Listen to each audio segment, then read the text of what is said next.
ဒီမြို့ကကမ္ဘာပေါ်မှာအလားပါကမ္ဘာအကျော်ကြားဆုံးပြတိုက်တစ်ခုဖြစ်တဲ့ Louvre Museum ရှိပါတယ်ဒီပြတိုက်ထဲမှာကမ္ဘာအကျော်ကြားဆုံးပကြီးကားဖြစ်တဲ့မိုနာလီဆာကိုသိမ်းဆည်းထားပါတယ်နှစ်စဉ်ခရီးသွားတန်ပေါင်းများစွာလာရောက်ကြည့်ရှုကြပါတယ်ဒါအပြင် Paris မြို့က fashion လောကရဲ့အသင်းနှလုံးလည်းဖြစ်ပါတယ် Louis Vuitton, Chanel ဒီရောလိုကမ္ဘာကျော်အမတ်တစိတ်တွေဟာ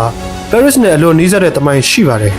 နှစ်စဉ်ကျင်းပလေးရှိတဲ့ Paris Fashion Week မှာကမ္ဘာတော်ကနာမည်ကျော်ဒီဇိုင်နာတွေကိုတွေ့နိုင်မှာသိတယ်။ဒါကြောင့် Paris ကိုအလဲသွားတဲ့သူတိုင်းရဲ့ပါးစပ်ဖြာမှာ Paris ကနေကင်းမှာအရန်ကိုလှပပါတယ်။ဒါပေမဲ့ညဘက်မှာမြင်ရတဲ့ Paris ရဲ့အလားက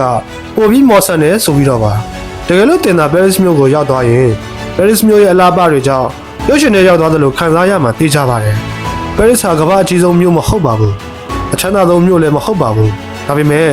သမိုင်းအမှုပညာ fashion ပြည်သူကယဉ်ကျေးမှုအချစ်ဒီအရာအလုံးကိုတနေရာထဲမှာပေါင်းစပ်ထားနိုင်တဲ့မြို့တစ်မြို့ဖြစ်ပါတယ်။ဒါကြောင့်မယ်လူသန်းပေါင်းများစွာက Paris ကိုကမ္ဘာအလားပါဆုံးမြို့လို့ခေါ်ဆိုကြတာဖြစ်ပါတယ်။အခုပြောပြပေးသွားတာကတော့ကမ္ဘာအလားဆုံးမြို့တွေထဲကတစ်ခုဖြစ်တဲ့ Paris မြို့အကြောင်းပဲဖြစ်ပါတယ်။နောက်ဗီဒီယိုတွေမှာပိုပြီးစိတ်ဝင်စားဖို့ကောင်းတဲ့အကြောင်းအရာတွေကိုတင်ဆက်ပေးသွားမှာမို့ Moscow မြန်မာကိုအခုပဲ follow ထားဖို့ဖိတ်ခေါ်လိုက်ပါတယ်။